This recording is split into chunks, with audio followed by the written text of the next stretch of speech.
ናስትልኝ አድማጭ ተመልካቾቻችን በያላችሁበት የእግዚአብሔር ሰላም ይብዛላችሁ።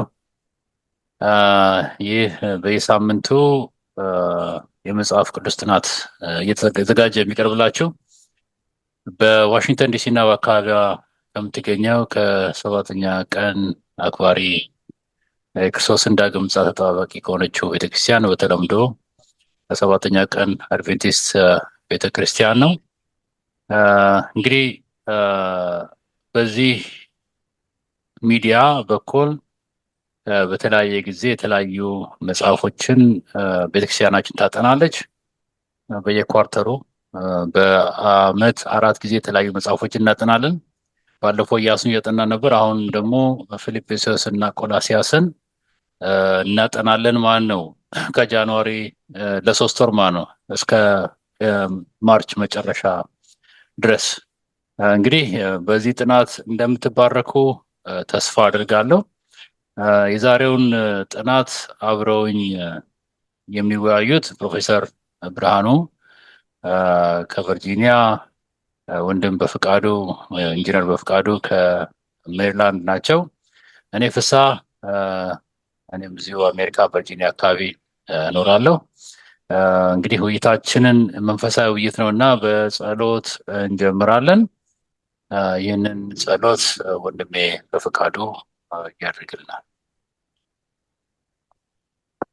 እሺ እንጸልይ። በሰማያት ከፍ ከፍ ብለህ የምትኖር የዘላለም ንጉሥ እግዚአብሔር አምላካችን ሆይ በዚህ ሰዓት በዚህ ሁኔታ ተገናኝተን ያንተን ቃል እንድናጠና እድልን ስለሰጠህን እናመሰግናለን። እግዚአብሔር አምላካችን ሆይ ቃልህን በምናጠናበት ጊዜ ለእያንዳንዳችን በመንፈስህ እንድትገናኘን ይህንን መልእክት የሚሰሙ ወገኖቻችንም ደግሞ ጌታ ሆይ በመንፈስህ እንድትገናኛቸው እንድናስተውል እነሱም እንዲያስተውሉ ለእያንዳንዳችንም የሚያስተውል መንፈስ እንድትሰጠን እግዚአብሔር አምላካችን ሆይ ከቃልህ እውነትን ግለጽልን፣ በእውነት ደግሞ መጽናት እንድንችል አንተ እርዳን። ፕሮግራማችን ሁሉ ተቆጣጠር፣ ጊዜውን ሁሉ ተረከብ። ሁሉ ለአንተ ክብር ይሁን፣ በኢየሱስ ስም አሜን። አሜን አሜን። እናመሰግናለን አንድም በፍቃዱ። ቅድም በመግቢያ ላይ ለማብራራት እንደሞከርኩት የዚህ ኳርተር ወይም ደግሞ ሩብ ዓመት ጥናት የሚያተኩረው በቆላሲያስ እና ፊልጵስዩስ ላይ ነው። በባለፈው የመጀመሪያው ክፍል በነበረው በሌሎች ወንድሞች በተደረገው ውይይት የጳውሎስን የእስር ቤት አክራሞስ ከእስር ቤት ሆኖ የጻፋቸው መጽሐፎች ናቸው። ቆላሲያስ እና ፊልጵስዩስ በጣም ላቭሊ የሚባሉ ጽሁፎች ናቸው። ከእስር ቤት ውስጥ ሆኖ እንደዛ ማድረጉ የሚገርም ነገር ነው። በዚህ ሁኔታ ውስጥ እንደዚህ አይነት በሳል የሆነ ቴዎሎጂካል በመጽሐፍ ቅዱስ አስተምሮ ለዘመናት የሚጠኑ ዛሬም ድረስ በመደነቅ የምናነባቸው እና የምናጠናቸው ለእምነት ምሰሶ የሆኑ ሀሳቦችን የምንጠቅስባቸው ናቸው። ከእስር ቤት የተጻፉ ጽሁፎች እሱ እስር ቤት ሆኖ ሌሎችን ለማጽናናት የጻፈው ጽሁፍ ነው። በዛሬው ጥናታችን በዚህ ጽሁፍ ውስጥ ጳውሎስ ከማጽናናት ቃልም በተረፈ ለነዚህ ክርስቲያን ወገኖች ይጸልይላቸውም ነበርና ጸሎት አንዳንድ ጊዜ በጣም ሰዎች የመረዳት ያቃተን እንዴት መጸለይ እንዳለብን ራሱ ማለት ነው። በእርግጥ ደቀ መዛሙርቱ ለክርስቶስ እንዴት እንደምንጸልይ ያስተምራሉ። በጣም ጀኒን የሆነ ጥያቄ ነው። ምናልባት ዛሬም እኛ ክርስቲያኖች ጸሎት እንዴት እንመጸለይ እንዳለብን በብዙ ልንማር ያስፈልገናል። ዳግም በጌታ ፊት ተንበርከን እንዴት እንደምንጸልይ ያስተምረን የምንል መሆን ያስፈልጋል። ምክንያቱም የምንሰማቸው ጸሎቶች ሪሊ ከመጽሐፍ ቅዱስ ሐሳብና ከእግዚአብሔር ፍቃድ ጋር የተስተካከሉ ናቸው ወይ ያስብላል። እና ጳውሎስ ዛሬ በእስር ቤት ውስጥ ሆኖ ለእነዚህ ሰዎች የሚጸልየውን ጸሎት እናጠናለን። በፊልጵስዩስ ምዕራፍ 1 ቁጥር 6 ላይ በእናንተ መልካም ስራ የጀመረው እስከ ኢየሱስ ክርስቶስ ቀን ድረስ እንዲፈጽሙ ይህን ተረድቻለሁና ይላልና ይህ ጸሎቱ ጳውሎስ እንግዲህ በንግግሩ በጽሁፉ በሰላምታ ይጀምራል። እስከዛሬ ድረስ ኢቭን ኮንትሮቨርሻል ወይም ደግሞ አጨቃጫቂ ለሚባሉ የስላሴ አስተምህሮ ጉዳይ ጳውሎስ በግልጽ ለምሳሌ በፊልጵስዩስ በቆላስይስ ምዕራፍ 1 ቁጥር 2-3 ላይ ከእግዚአብሔር ከአባታችን ከጌታም ከኢየሱስ ክርስቶስ ጸጋና ሰላም ይሁን ለእናንተ ስንጸልይ የጌታችን ኢየሱስ ክርስቶስን አባት እግዚአብሔርን ሁልጊዜ እናመሰግናለን ይላልና አትሊስት በአብና በወልድ መካከል ያለውን የተወሰነ አስተምሮ ለማንጸባረቅ ምንም ሳይደፈር ሳይፈራ ማለት ነው። እንግዲህ ጳውሎስ ፈሪሳዊ ነው። ከፈሪሳዊ ከአይሁድ አስተምሮ ወጥቶ ወደ ስላሴ አስተምሮ ሲመጣ ተመልከቱት። ይሄ የስላሴ አስተምሮ ድፍን ያለ ነበር በብሉይ ኪዳን። ክርስቶስ ኢየሱስ ነው ግልጥልጥ ያደረገው። ገናም ከዚህ በላይ ይገለጣል። ተገልጦ ይህ ትምህርት ተስተውሏል ማለት አይደለም። ስለዚህ በጸሎቱ ይሄን ነገር ያውቅ ወይም ደግሞ እውቅና ይሰጥ ነበረ። ለዛ ነው ጌታ ስትጸልዩ እንዲህ ብላችሁ ጸልዩ፣ በሰማይ ያለ አባታችን ሆይ ብላችሁ ጸልዩ ይላል። አድረሳችን ያኔ ነው። ጳውሎስ ለነዚህ ክርስቲያኖች የተለያዩ ምስጋናዎች የተለያዩ ጸሎቶችን ለእግዚአብሔር ምስጋናዎችን እያቀረበ የሚያደርገውን ውይይት የሚያቀርበት ነው። በተለይ በዚህ በታላቁ ተጋድሎ በመልካሙና በክፉ መካከል የተደረገው ተጋድሎ፣ በምህረት ጉዳይ፣ በንስሐ ጉዳይ፣ የኃጢአት ይቅርታ ጉዳይ እንግዲህ ብዙ ነገር ያዘለ ነው እና ጸሎት ወሳኝነት ያለው ነጥብ ነው። እንግዲህ ፕሮፌሰር ብርሃኑ ወደ አንተ ልምጣና በፊልጵስዩስ ወዳለችው ቤተክርስቲያን ህብረት ጉዳይ ነው እና ጳውሎስ ከፊልጵስዩስ ምዕራፍ 1 ቁጥር 3-8 ላይ ያሉ እግዚአብሔር የሚያመሰግንባቸው ምክንያቶችን ዘርዝሯል በፊልጵስዩስ ቤተክርስቲያን እና እነዛ የሚያመሰግንበት ምክንያቶች ምንድን ናቸው? በፊልጵስዩስ ላሉ ክርስቲያኖች ተስፋ ይሰጣቸው ዘንድ ወይም ተስፋ ይሰጣቸው ዘንድ ምን አይነት ንግግሮችን የማበረታቻ ቃሎችን ሲነግራቸው እናያለን። እንግዲህ አስቡት፣ ይህንን ሪፈረንስ ማድረግ አለብን። ጳውሎስ ይህን ጽሑፍ ሲጽፍ በእስር ቤት ነበር። እናም እነዚህ ማበረታቻ ቃላቶች ዛሬ ላሉን ክርስቲያኖች ምን ያስተምራል? እኛም ዛሬ በክርስቲያን ህብረት ውስጥ ላለው ግንኙነት ምን አይነት ትምህርትን ሊሰጠን ይችላል የሚለው እና ከዚህ ፓርት ላይ ከዚህ ክፍል ላይ የተማርከውን ያስተዋልከውን የተረዳውን ብታካፍለን ፕሮፌሰር ብርሃኑ። እሺ፣ እግዚአብሔር ይስጥልኝ። በእውነት የጳውሎስን በዚህ ዶክተር ፍስሐ እንዳለው በዚህ የዓመት 1/4ኛ በምናጠናበት ጊዜ የተባለውን ነገር ምንድን ነው፣ ለእኛስ የምንወስደው ትምህርት ምንድን ነው የሚለውን ለማግኘት በእውነት ሰንበት ትምህርቱን ማጥናት ብቻ በቂ አይደለም። መጽሐፉን ምዕራፎቹን ብናነባቸው ጥሩ ይመስለኛል። እና እንግዲህ የዛሬው አርዕስት የምስጋናና የጸሎት ምክንያቶች ብሎ ተተርጉሟል። ምክንያቶች፣ ለምን አንድ ሰው ምስጋና ያቀርባል? ለምንስ ይጸልያል? ለምንስ እንዲጸልይ ሆነ የሚለውን ነገር መነሻውን እንድትዙ ትፈልጋለሁ። የጸሎት እና የምስጋና ምክንያቶች እና ጳውሎስ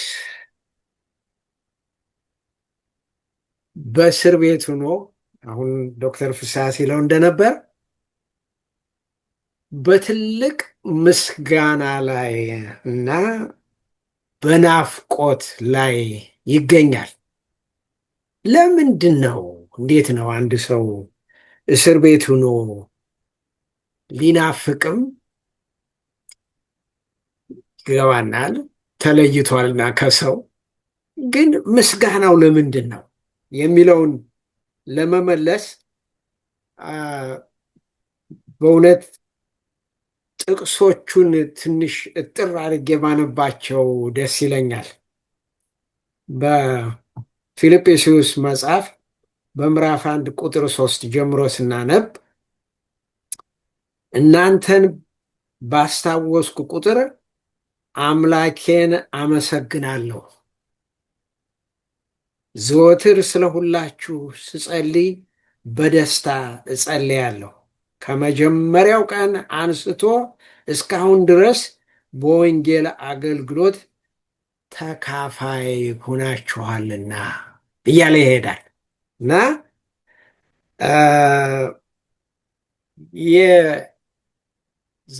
ቅድም እንደተነገረው የምናጠናው በዚህ የዓመት ሩብ እነዚህን ሁለት መጽሐፎች ነው፣ ፊልጵስዩስ እና ቆሎስያስ ነው የምናጠናው። እነዚህ መጽሐፎች አራት ምዕራፍ ብቻ ያላቸው ናቸው፣ ግን አራት ወርቅ የተከመረባቸው ቦታዎች ናቸው እና ጳውሎስ ለነዚህ ለአቋቋማት ቤተ ክርስቲያን ለፊልጵስዩስ ቤተ ክርስቲያን ትልቅ ደስታ ያለው መሆኑን ያስተምረናል። ለምን? እነዚህ ሰዎች ጳውሎስ ያስተማረውን ብቻ አምነው ቁጭ አላሉ፣ በስራ ላይ ነው ያዋሉት። እንዳነበብኩላችሁ ቅድም ከመጀመሪያው ቀን አንስቶ እስካሁን ድረስ በወንጌል አገልግሎት ተካፋይ ሁናችኋል ነው የሚለው እና በእውነት ትልቅ ትምህርት የሚሰጥ ቤተ ክርስቲያን ነው እና አሁን ጳውሎስ ለነሱ እንዴት ደስ እንዳለው ሲገልጽ በእውነት በብሉይ ኪዳን አሮን በዘጸአት ምዕራፍ 28 ቁጥር 29 ላይ እንደተባለው ልክ የሚለብሰው ልብስ አክሊሉ የ12ቱን ነገዶች ስም ይይዝና ግን ያ ብቻ ሳይሆን እያንዳንዱ ሰውን የሚወክለው ነገር በልቡ ላይ ነበር ይላል። ጳውሎስም እነዚህ ሰዎች በልቡ ነበሩ፣ በልቡ የገቡ፣ በልቡ ያደሩ። ልክ እኔ የታየኝ ክርስቶስ ለእኛ ብሎ ከልቡ እንደሞተልን ጳውሎስም ለእነዚህ ሰዎች ከልቡ የተሰጠ ሆኖ ነው ያገኘሁት እና እንዳልኩት በእውነት ትልቅ ምስጋና ነው ያቀረበ እግዚአብሔር እነዚህን ሰዎች ስለሰጠው ይህንን ቤተ ክርስቲያን ሊያቋቁም እንደቻለ ልክ እንደ አሮን በምሳሌያዊ የእስራኤልን ሕዝብ በልቡ እንደያዘ ጳውሎስ እነዚህን የፊልጵስ ሰዎች በልቡ ይዞ ነበር እና ይህም የሚገርመው እንግዲህ እሱስ እንደዚህ ደስተኛ ሆነ በዚያች ቤተ ክርስቲያን፣ ግን በእስር ቤት ሆኖ እንደዚህ ደስታ የተሰማው ለምንድን ነው ብለን የምንጠይቅ ከሆነ መልሱን እሱ ይሰጠናል ጨምረን ብናነበው። ግን ጊዜ እንዳልወስድ ዝም ብዬ ልንገራችሁ አንድ ሁለት ሀሳብ። ይኸው ምንድን ነው እስር ቤት መሆኑ እሱ በእውነት ለሌሎች ለመመስከር፣ ለሌሎች ለማስተማር፣ ለሌሎች ልክ ሰዎቹ ታስሮ ከስራው ስራው እንዲጎናደፍበት ቢያደርጉም እንኳ ጳውሎስ ግን ትልቅ መድረክ እንዳገኘ ነው ያየው እና በኋላ እየቆየንም እንመጣበታለን። አሁን በሐሳብ ብቻ ነው የምነግራችሁ፣ ግን በምሳሌ በኋላ እንመጣበታለን። ለሱ መታሰሩ እስር ቤት ሳይሆን ጭንቀት ሳይሆን ደስታ። ለምን? መከራውን ወደ ደስታ የሚለውጥ አምላክ ስለሚያመልክ እንደዚያ ሆኖ ነው ያገኘው። ለዚህ ነው አሁንም የመታሰቢያውን ቁጥር አላነበብነውምና በደንብ እሰቡበት። የመታሰቢያው ቁጥር የሚለው እግዚአብሔር የጀመርነውን ሁሉ ነገር እንደሚፈጽም፣ ጳውሎስም የጀመረው ነገር ሁሉ አንደኛ ስር ሲሰድ በፊልጵስዩስ ሰዎች አይቶታል። ሁለተኛ በእግዚአብሔር ትልቅ እምነት ነበረው። ይህን እምነት በስራ ላይ አውሎ እስር ቤቱ መድረክ ሆኖ የሚመሰክርበት እንደሆነ እንማራለን። አመሰግናለሁ ፕሮፌሰር። በእርግጥ ነው ጳውሎስ በዛ ወቅት ይሰማው የነበረውን ስሜት አናውቅም፣ ግን የወንጌል አርበኛ ነበርና ለሱ እስር ቤት ሆነ ውጭ ሆነ ተማሳይ ሆኖ ነው የምናገኘው። ይዘራ ነበር የእግዚአብሔር መንግስት ወንጌል ይዘራ ነበር። አይ ቲንክ እኛ ብዙ የምንማረው ነገር አለና ከሁሉም በላይ ደግሞ በየቦታው ፕላንት ነው የሚባለው በዛውን ፕላንትም ለሚያደርጋቸው ለሚመሰረታቸው ቤተክርስቲያናት በጣም ከልብ የሆነ ኮንሰርን ነበረው።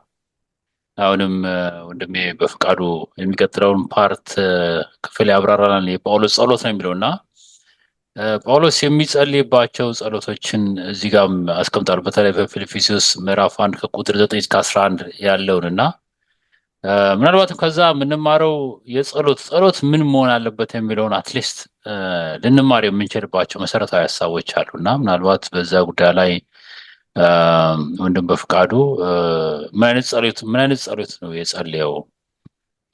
እግዚአብሔርንስ የለመነባቸው ዋና ዋና ሀሳቦች ምንድናቸውና እኛ ጸሎት እንዴት እንማር ነው? በተለይ እንደ ቤተክርስቲያን ወንጌላዊ፣ እንደ ወንጌላዊ ቤተክርስቲያን ፓስተር፣ እንደ ቤተክርስቲያን ሽማግሌ፣ እንደ ቤተክርስቲያን ፈቃደኛ ወንጌላዊ ሌሎቹን የእግዚአብሔር በጎች ለእግዚአብሔር በጎች ምን አይነት ኮንሰርን ኖሮን በጸሎት በእግዚአብሔር ፊት ይዘን ልንቀርብ ያስፈልጋል የሚለውን ያለን ሀሳብ በዚህ ክፍል ላይ ብትነግረን።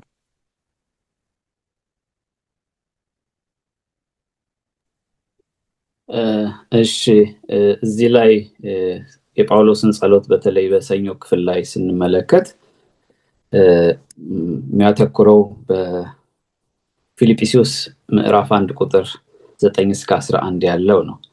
በአጠቃላይ የዛሬው ክፍለ ጊዜ ማለት የሁለተኛው ጥናታችንን ጳውሎስ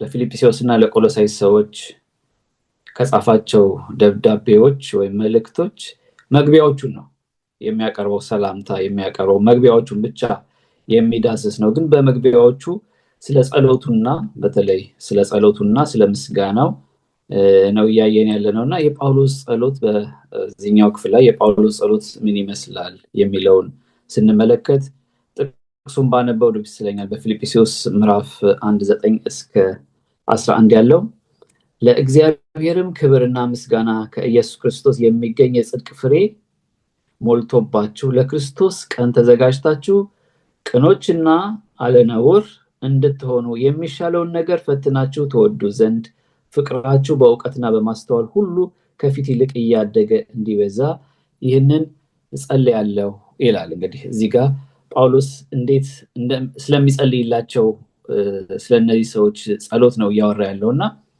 አጠቃላይ ይዘቱን ስንመለከት የጳውሎስ ጸሎት እዚህ ጋር ስንመለከት ከራሱ ይልቅ ለማን ነው ጸሎቱን ሲያቀርብ የምንመለከተው? ለቤተክርስቲያን ለወገኖቹ ነው። ትልቁ ፒክቸር ስንመለከት ስለ ቤተክርስቲያን ወይም ስለ ወገኖቹ ስለ ህዝቡ ነው። ራሱን ፎከስ ያደረገ ሳይሆን ቤተክርስቲያንን ፎከስ ያደረገ ለወገኖቹ ሲጸልይ ነው። እንዲሆንላችሁ እያለ የምንዘረዝራቸው ከዚህ ቀጥሎ የምንዘረዝርላቸውን ነገሮች ስለ ቤተክርስቲያን ስለ ወገኖቹ ነው ሲጸልይ የምናየው እንጂ ለራሱ ፎከስ አድርጎ ሳይሆን ቤተክርስቲያን ፎከስ የሆነ አጠቃላይ ይዘቱ ያን የሚመስል ጸሎት ነው ሲጸልይ የምንመለከተው። እና በዛ ውስጥ ደግሞ ምንድናቸው እነዛ ጸሎቶች? ለነዛ ሰዎችስ የሚመኝላቸው ወይም የሚጸልይላቸው ምንድነው? ምን እንዲያገኛቸው ነው የሚጸልይላቸው? በምን እንዲበረቱ ነው? እና ሰንበት ትምህርቱ የሚያስቀምጠውም እዚህ ላይ ቅድም እንዳነበብኩት ዘርዘር አድርገን ካየነው ስለምንድነው የሚያወራው ማለት ነው? ስለ ፍቅር ያወራል፣ ስለ ሐቀኝነት፣ ንጽህና፣ ቅን ልቦና እና የተቀደሰ ህይወትን መኖር። ይሄንን በአጠቃላይ ስንመለከት ይሄንን እንዲኖራቸው ነው ሲጸልይ የምናየው። ፍቅር ለቤተክርስቲያን ምን ያክል አስፈላጊ እንደሆነ በቤተክርስቲያን ያሉ ምዕመናን ዘንድ ፍቅር ከሌለ ባይንድ የሚያደርጋቸው የሚያስተሳስራቸው ነገር ትልቁ ፍቅር ነው። ያ ፍቅር ከሌለ በመካከላቸው ያለው ቦንድ በመካከላቸው ያለው አንድነት እንደሚፈረካከስ ስለሚያውቅ ስለ ፍቅር ሲጸልይላቸው እንመለከታለን። በመካከላቸው ያለው ፍቅር እንዲጠናከር፣ በዛ ውስጥም ደግሞ ዕውቀትና ማስተዋል በማስተዋል እንዲመላለሱ። ምክንያቱም የማስተዋል የጥበብ ሁሉ ራስ ማን ነው? እግዚአብሔር ነው አይደለ? ያንን እንዲበዛላችሁ ያንን እንዲያስተውሉ። ብዙ ጊዜ በቤተክርስቲያን ብዙ ዕውቀት ሊኖር ይችላል አይደል? አንዳንዴ ጥበብ ከሌለ ያንን ዕውቀት እንዴት አድርጎ ሃንድል ማድረግ ያዳግትና መፈረካከስ ይመጣል። እና ግን ያንን የምናውቀውን ዕውቀት እንዴት አድርገን ልንጠብቀው እንደምንችል እንዴት አድርገን ልንጠቀምበት እንደምንችል ጥበብ የሚባል ነገር ያስፈልጋል። ስለዚህ ያን ጥበብ ደግሞ ለቤተክርስቲያን በጣም ወሳኝ እንደሆነ ስለገባው ያንን ጥበብ ደግሞ እንዲኖራቸው ይጸልይላቸው ነበር። ከዛም ደግሞ ሐቀኝነት ምንድነው? ትራንስፓረንት ልበለው ወይም እዚህ ጋር ያስቀመጠው በፀሐይ ብርሃን መፍረድ ይለዋል እና ግልጽ የሆነ ነገር ማለት ነው። የሚደበቅ ነገር የሌለው። ያ ማለት የቤታችን ባህሪና የአደባባይ ባህሪያችን አንድ መሆን ማለት ነው። በቤትም ስንሆን ያ የምናሳየው የምናንጸባርቀው ባህሪና እንደገና በአደባባይ ላይ የምናንጸባርቀው ባህሪ ተመሳሳይነት። ብዙ ጊዜ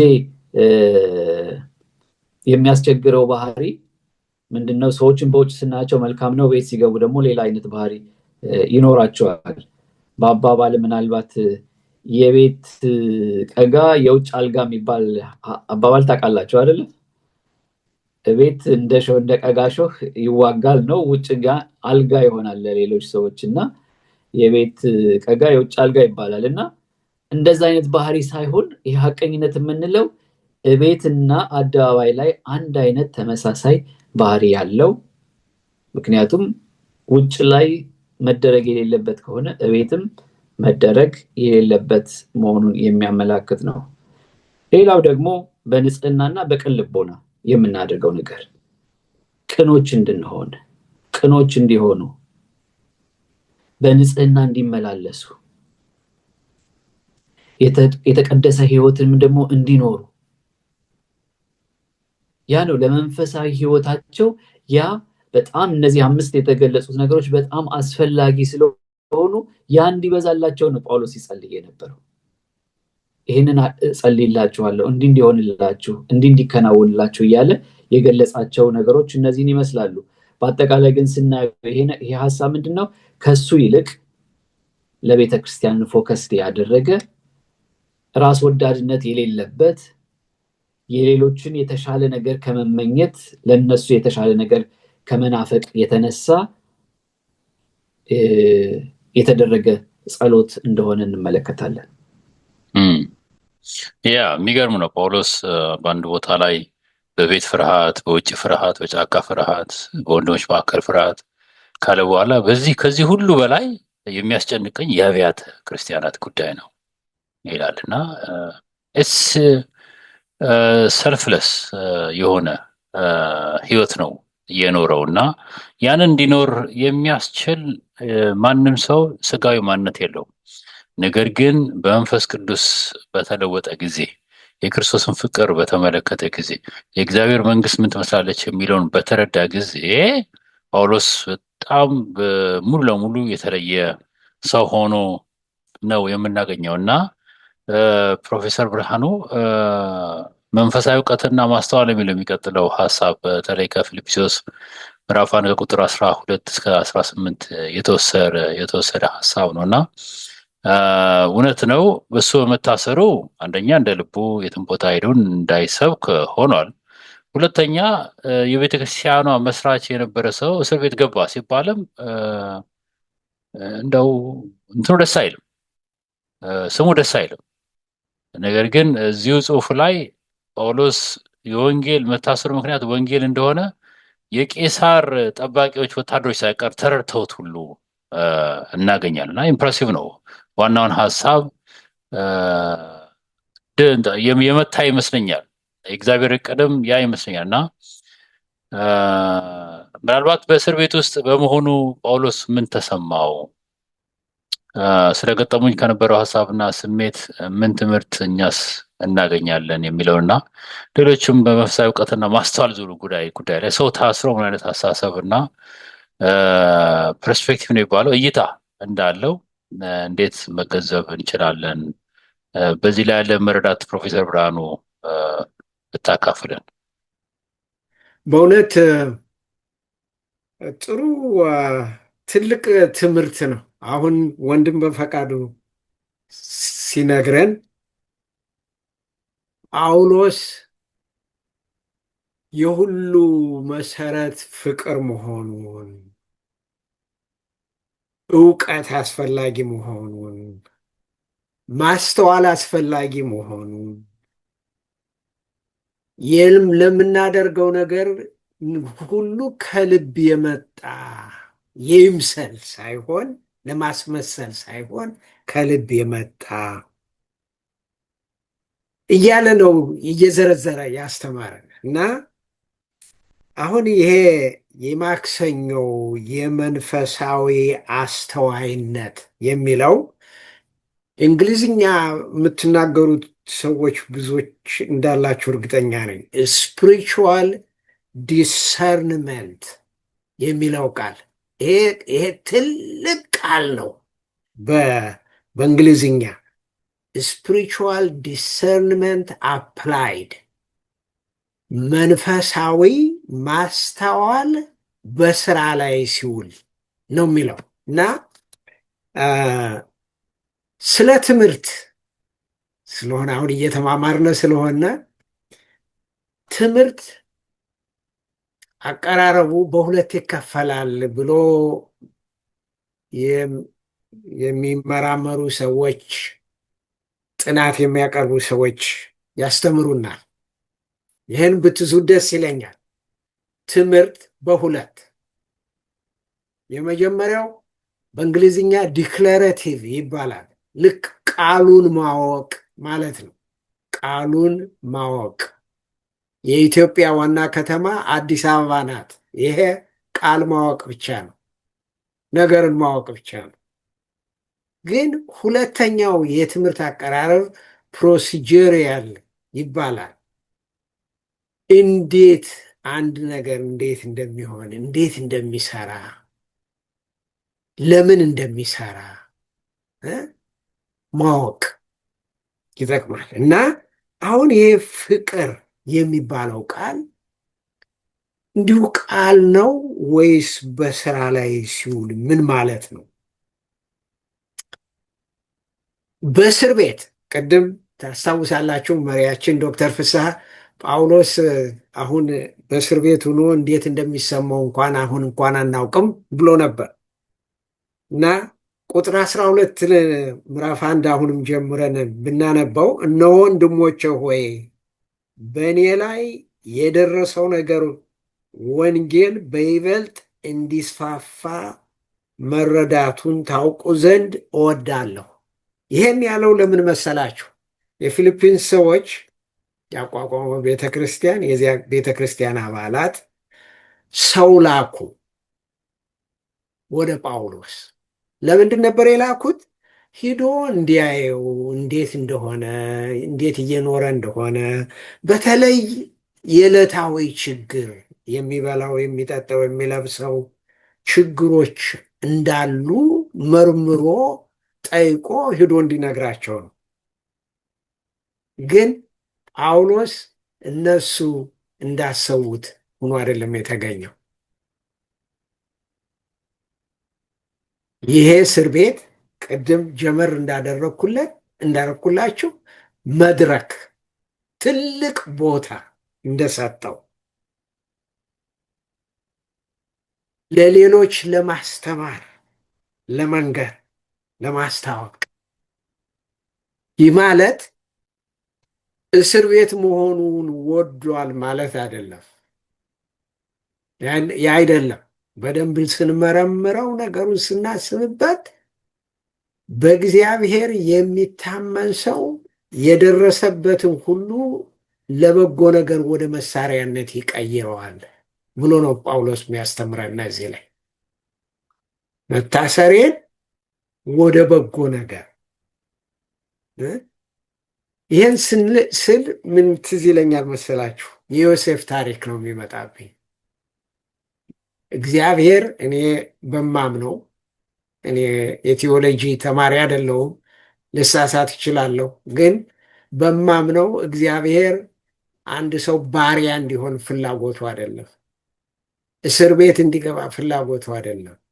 ግን እግዚአብሔር ከአመዱ እንጨት የሚያበቅል አምላክ ነው እና ጳውሎስ በዚህ በደረሰበት ነገሮች ሁሉ ከቁጥር 12 እስከ 18 ስታነቡት የሚያሳዝነው አንዳንድ ሰዎች የእሱን መታሰር ለራሳቸው ጥቅም ሊጠቀሙበት የሞከሩ እንዳሉ ይነግረናል። በቁጥር 15 ላይ 16 ላይ ግን ብዙዎቹ በእሱ አካባቢ የነበሩ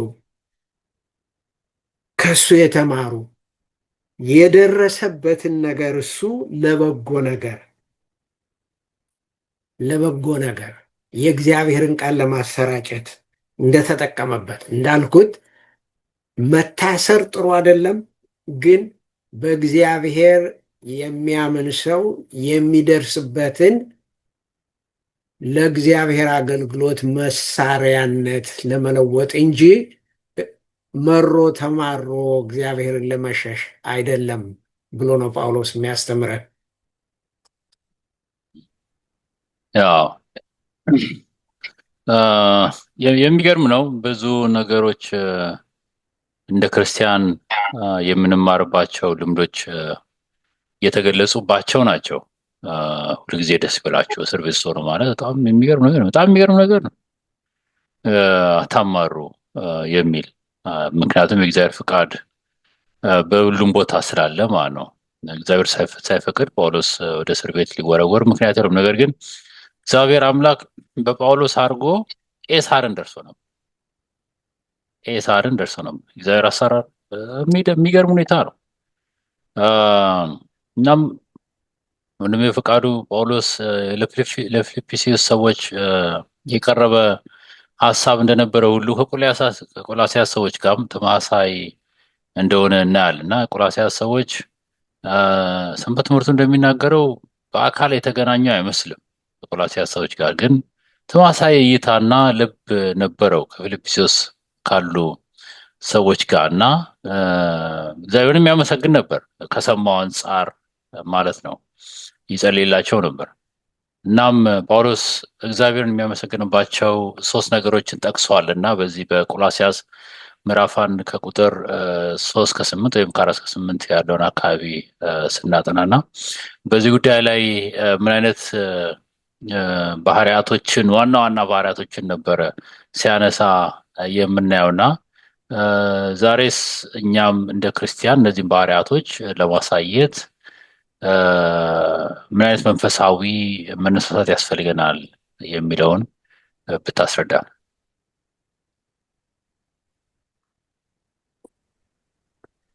እሺ፣ በዚህኛው ክፍል በልብ ውስጥ የእግዚአብሔር የሚሰራው ስራ የሚለው በተለይ በቆሎሳይስ ምዕራፍ 1 ከቁጥር 3 እስከ 8 ያለውን ሄደን በምናይበት ጊዜ ወንድሜ ዶክተር ፍሳም እንዳለው ሰንበት ትምህርቱ ላይ እንደተጠቀሰው ጳውሎስ ከፊልጵስዩስ ሰዎች ጋር ነው በአካል የነበረውና እነዚህን ግን በአካል እንዳልነበረ ይገልጻል። በተለይ ከፊልጵስዩስ ሰዎች ጋር አብሮ መከራ እንደተቀበለ አብሮ በአገልግሎቱ ይደግፉት እንደነበረ እና ከዛም አንጻር ብዙ መልእክቶችን ከዛ የተነሳ ይጽፍላቸው። ምክንያቱም ስለነሱ ባሰበ ጊዜ እግዚአብሔርን እንደ አምላካቸውን አምላክን ያመሰግን እንደነበረ ይገልጻል። በአካል ያውቃቸዋል፣ ግን እነዚህን ግን አያውቃቸውም። ግን ባያውቃቸውም አሁን የምናየው ነገር ምንድነው? እዚህ ትልቁ ከጳውሎስ የምናየው ነገር ምንድነው? እነዛን በአካልም ቢያያቸውም እነዚህን ደግሞ በአካል ባያቸውም ሁለቱንም ግን እንደ እግዚአብሔር ቤተክርስቲያን በእኩል ዓይን ያያቸው ስለነበር ለነሱም ቀና የሆነ አመለካከት ነው የነበረው። እነሱም እንዲበረቱ ለነሱም ምክር አለው። በአካል አብረውት ካገለገሉት መከራን ከተቀበሉት ጋር ብቻም ሳይሆን ስለነሱ በመስማቱ ስለሚያሳዩት መልካም ነገር ጎብኝቷቸው የማያውቅ ቢሆንም በሚሰማው ነገር ከዛ አንጻር ምን ያደርግ ነበረ? ልክ እንደነዚህም ለነዚህኞቹ ምን ይለዋል? ግድ ይለው ነበር። ግድ ይለው ስለነበር ለነሱም ተመሳሳይ የሆነ መልእክት ያስተላልፍ ነበር።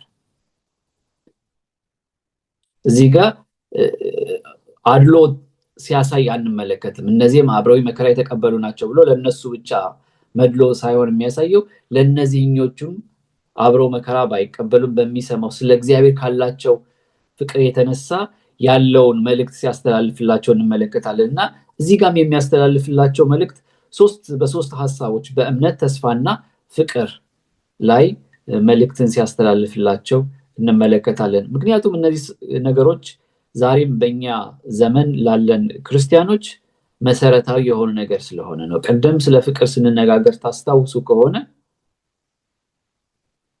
የሚያስረን የሚያስተሳስረን ፍቅር ነው።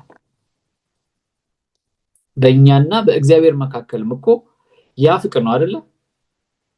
ክርስቶስ ወደዚህ ምድር መጥቶ የሞተበትን ነገር ስንመለከት ከወደደን ከታላቅ ፍቅሩ የተነሳ ነው የሚለው አይደለ? በበደላችንና በኃጢአታችን ሙታን በነበርን ጊዜ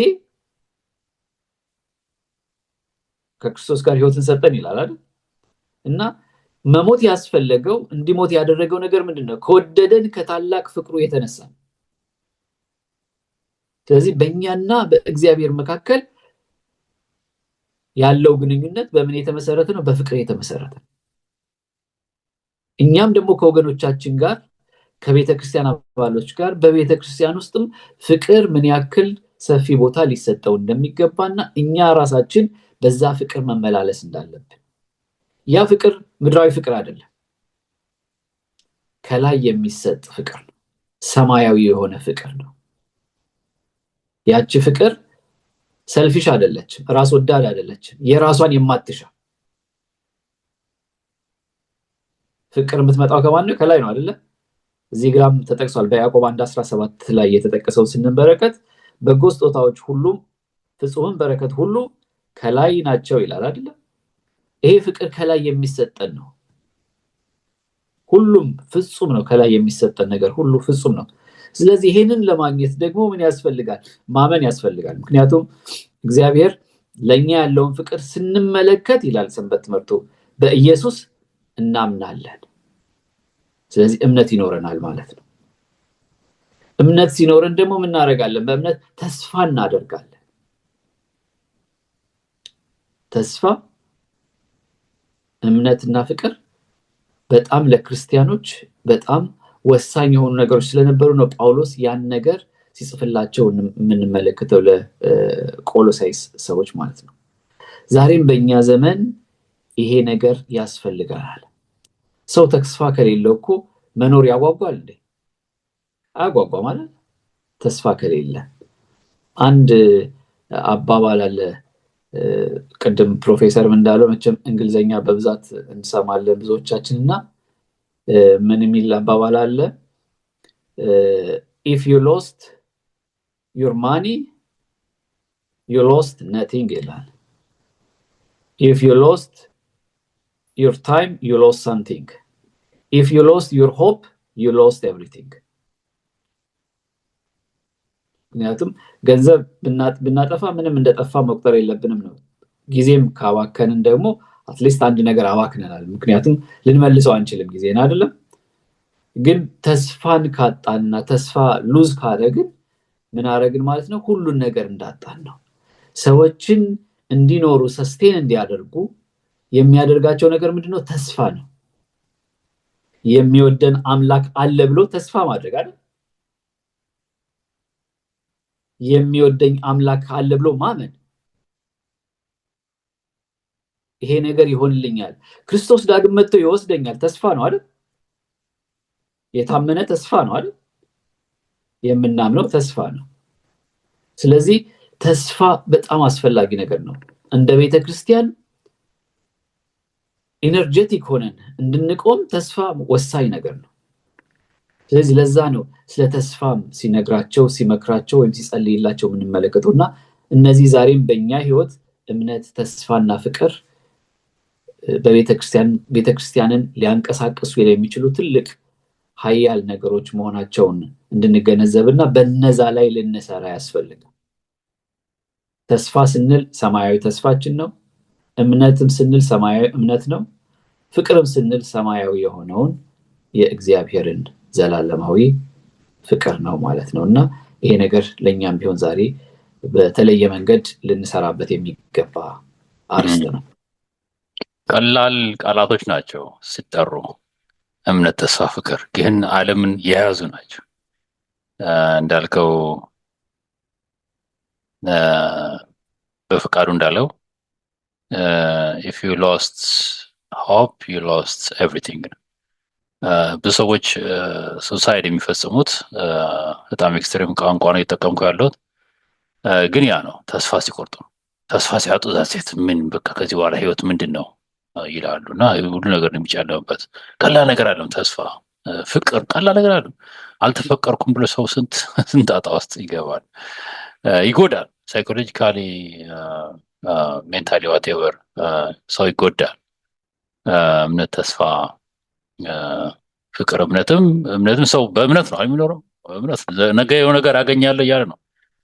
ድራይቪንግ ፎርስ ነው። የሚገርሙ ነገሮች ናቸው። ቀላል ቋንቋዎች ናቸው፣ ግን ዓለምን ወጥረው ያዙ ናቸው። እና እንግዲህ ሁለታችሁም ሀሳብ የምትሰጡበት ነው የሚቀረን። አሁንም ለቆላሲያስ ሰዎች የጸለየው ጸሎት አለ ጳውሎስ። ይህ ሰው በጣም ቢዚ ነው። እስር ቤት ሆኖ እስር ቤት ላሉ ሰዎች ወንጌል ይሰብካል፣ ይጽፋል፣ ይመክራል እንደ ሰው እና አሁንም ተመሳሳይ ጸሎቶች ለቆላሲያስ ቤተክርስቲያን ሲያደርግ እናያለን። እና ጳውሎስ ለቆላሲያስ ሰዎች ምን እንዲደረግላቸው ጳውሎስ ምን እንዲደረግላቸው ነው እየጠየቀ የነበረው የሚለውን ባጠር ያለ ሀሳብ ብትገልጹልን። ምናልባት በፍቃዱ ጀምርና ፕሮፌሰር ብርሃኑ ታጠቃለዋለህ። እዚህ ላይ እንግዲህ የጸሎት ኃይል ነው ጳውሎስ በተለይ ለቆላሳይስ ሰዎች ሲጽፍላቸው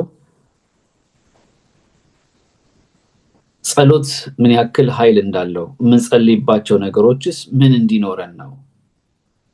አጠቃላይ ጀነራሊ ስንመለከት የእግዚአብሔርን ፈቃድ ማወቅ፣ የእግዚአብሔርን ፈቃድ በማወቅ እንድትሞላ ጸልያል አይደል? የእግዚአብሔርን ፈቃድ በማወቅ ምክንያቱም የእግዚአብሔርን ፈቃድ ማወቅ ህይወትን በትክክለኛ አቅጣጫ ለመምራት ያስችላል። ብዙ ጊዜ አቅጣጫ ስተን እንሄድና መጨረሻ ላይ ሄደን ብዙ ከተጓዝን በኋላ ምክንያቱም የተሳሳተ አቅጣጫ ስለያዝን የምንፈልግበት ወይም መድረስ የማይገባን ቦታ እንደርስና እንደገና እንመለሳለን፣ እንከስራለን። ግን ትክክለኛውን የእግዚአብሔርን ፈቃድ ስናውቅ የእግዚአብሔርን ፈቃድ በምናውቅበት ጊዜ ምን እንሆናለን ማለት ነው? ትክክለኛ አቅጣጫ ይዘን መጓዝ እንችላለን። ይሄም ደግሞ ከየት ነው የምናገኘው ካልን እግዚአብሔር በቃሉ ተናግሯል፣ ይናገራል። በመጽሐፍ ቅዱሳችንን ስናጠና የእግዚአብሔርን ፈቃድ ልናውቅ እንችላለን። በተጨማሪም በትንቢት መንፈስ የእግዚአብሔርን አቅጣጫ የእግዚአብሔርን ፈቃድ ማወቅ ይቻላል። በተጨማሪም ደግሞ እግዚአብሔር በሰጠው ልምምዶች እግዚአብሔር በሕይወት በሚያለማምደን ልምምዶች አምላካዊ የሆኑ ልምምዶች ወይም ኤክስፒሪየንስ የምንለው ነገር አለ አይደለም?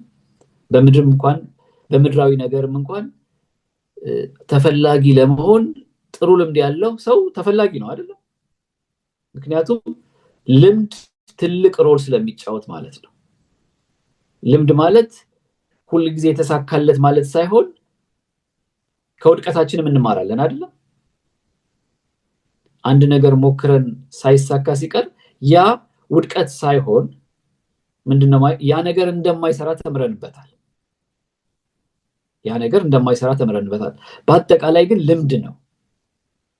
በዚህም ብንል ልምድ ነው እና ያ መንፈሳዊ ልምምድ አቅጣጫችንን እንዴት መምራት እንዳለብን ያሳየናል እና እሱም ትልቅ አስፈላጊ ነገር ነው። ሌላው ደግሞ መንፈስ ቅዱስ የእግዚአብሔርም ቃል ስናነብ የትንቢት መንፈስንም ስናነብ ልናስተውለው የምንችለው የእግዚአብሔር መንፈስ ሲመራን ብቻ ነው። ስለዚህ የእግዚአብሔርን መንፈስም መጠየቅ ያስፈልገናል። ስለዚህ ስንጸልይ እነዚህ ነገሮችን መጽሐፍን እያነበብንም ቢሆን ስንጸልይ መንፈስ ቅዱስንም እንዲሰጠን መቃተት ያስፈልገናል። ምክንያቱም ያለ መንፈስ ልናስተውል ስለማንችል ማለት ነው። ስለዚህ እነዚህን ነገሮች ሁሉ ልናካተት ያስፈልጋል። አክቹዋሊ በጣም ሰፊ ነው። እያንዳንዱን መጥቀስ ብንፈልግ ብዙ እየሰፋ ነው የሚሄደው፣ ግን ይሄ ሰብሰብ አድርጌ ለማለት የሞከርኩት ነው።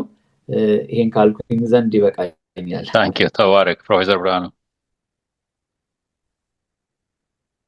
እሺ፣ ጥሩ አድርጎ በፈቃዱ አጠቃለውታል። ግን አንድ ሁለት ነገሮች ለመጨመር የመጀመሪያው ጥያቄ የምታዳምጡን ይህንን የምትሰሙ ዘመዶቼ የምንጸልየው የጸሎት ኃይል ነውና አርዕስቱ የጸሎት ኃይል የምንጸልየው ግን ሁል ቀን ለራሳችን ጥቅም ለራሳችን ፍላጎት ከሆነ አንድ ነገር ነው።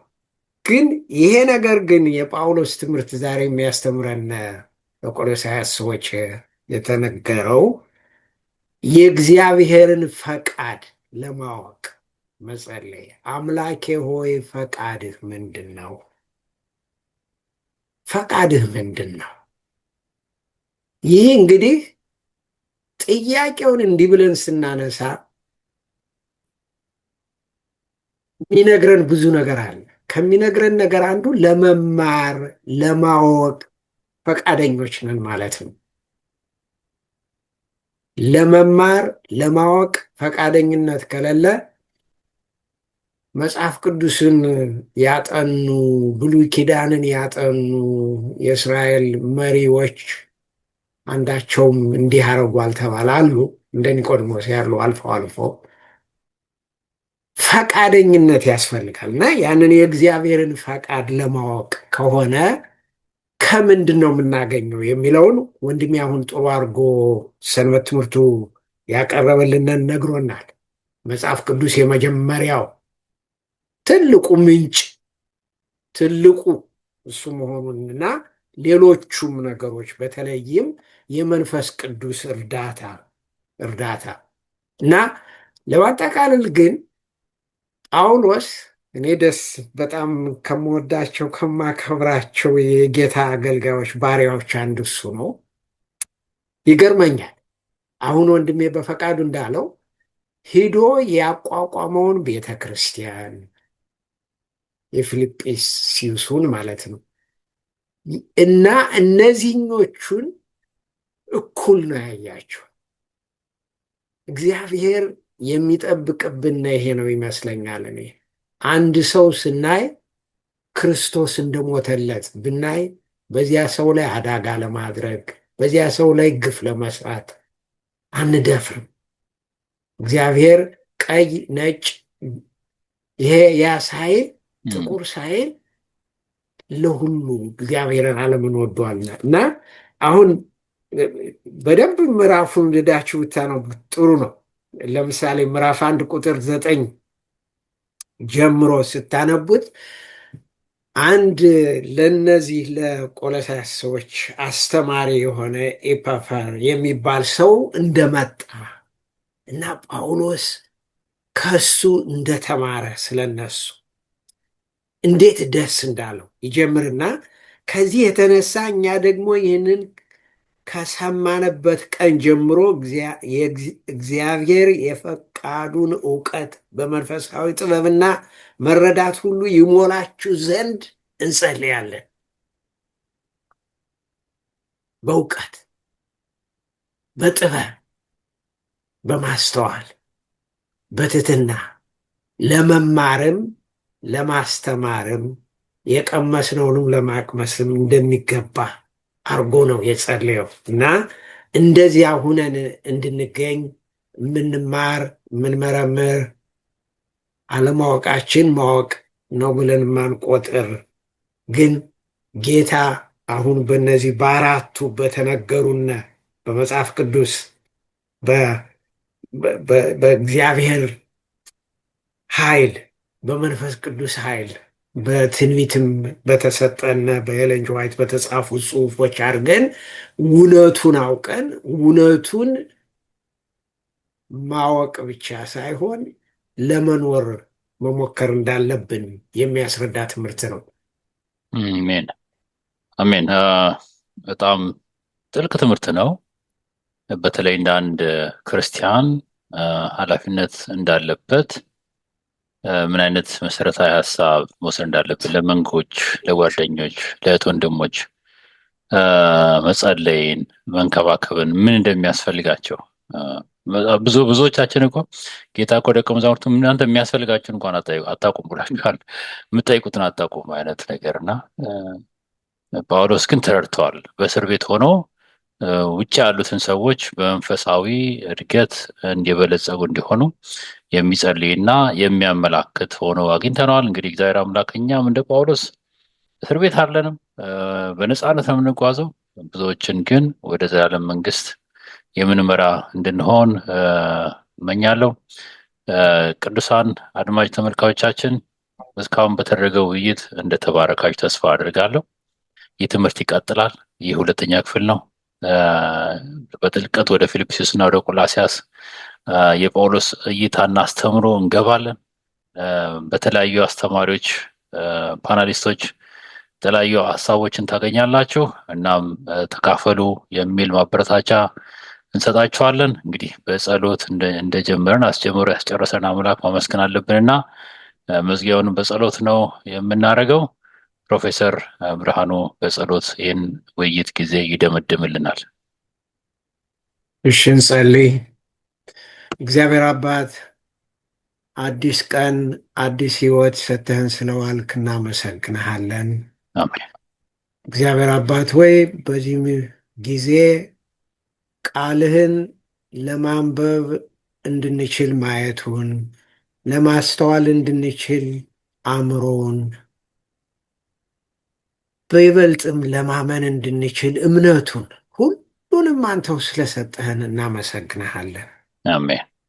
እግዚአብሔር አባት ሆይ በዚህ ምሽት በእኛ በጎልዳፋው አንደበታችን የተነገረው ሳይሆን ጌታ ሆይ ለልጆችህ የሚያድጉበት አንተን የሚያውቁበት አንተን የሚወዱበት አንተን የሚያከብሩበት ያንን ደግሞ የቀመሱትን ለሌላ ሰዎች የሚያካፍሉበት እርዳታ እንዲያገኙ መንፈስህን እንድሰጣቸው መንፈስህን እንድሰጠን በጌታ በኢየሱስ ክርስቶስ ስም እንጠይቃለን።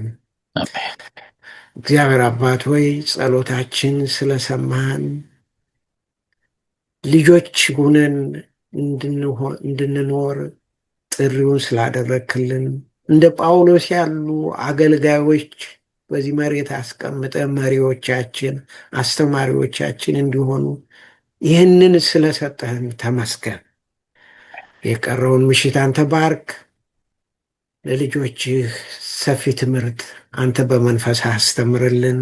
ስለ ክርስቶስ ስም ብለህ አሜን። አሜን።